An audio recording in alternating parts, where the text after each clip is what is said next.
বিজ্ঞানীরা পৃথিবীর নিকটতম নক্ষত্রমণ্ডল আলফা সেন্টারিতে এক বিশাল গ্যাস গ্রহ থাকার শক্ত প্রমাণ পেয়েছেন। জ্যোতির্বিজ্ঞানীদের হিসাবে 4.5 আলোকবর্ষ দূরের এই প্রাণহীন গ্রহকে পৃথিবীর ঘনিষ্ঠ প্রতিবেশী হিসেবে বিবেচনা করা হচ্ছে। এর উপগ্রহে জীবনের উপযোগী পরিবেশ থাকার সম্ভাবনা রয়েছে। আজ শুক্রবার বিবিসি জানিয়েছে, সম্ভাব্য এই গ্রহের অস্তিত্ব শনাক্ত করেছে শক্তিশালী জেমস ওয়েব স্পেস টেলিস্কোপ।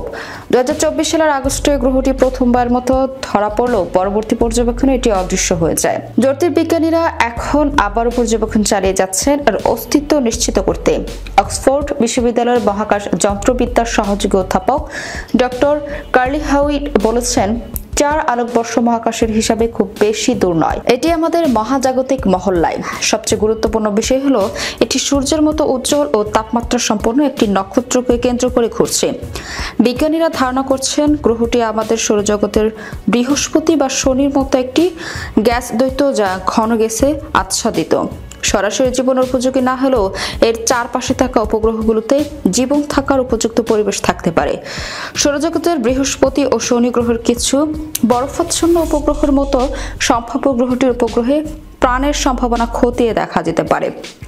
বর্তমানে নাসার ইউরোপ ক্লিপার ও জোস মিশন সৌরজগতের এমন উপগ্রহে প্রাণের সম্ভাবনা নিয়ে অনুসন্ধান করছে। গ্রহটি শনাক্ত করা জেমস ওয়েব স্পেস টেলিস্কোপ সরাসরি চিত্রায়নের মাধ্যমে এ ধরনের দূরবর্তী বস্তুকে শনাক্ত করে। জ্যোতির্বিজ্ঞানীদের কাছে যা প্রায় ফটোগ্রাফ তোলার সমান। তবে আলফা সেন্টারি নক্ষত্রগুলো অত্যন্ত উজ্জ্বল, কাছাকাছি অবস্থান ও আকাশে দ্রুত গতি থাকার কারণে এই ধরনের পর্যবেক্ষণ ভীষণ কঠিন।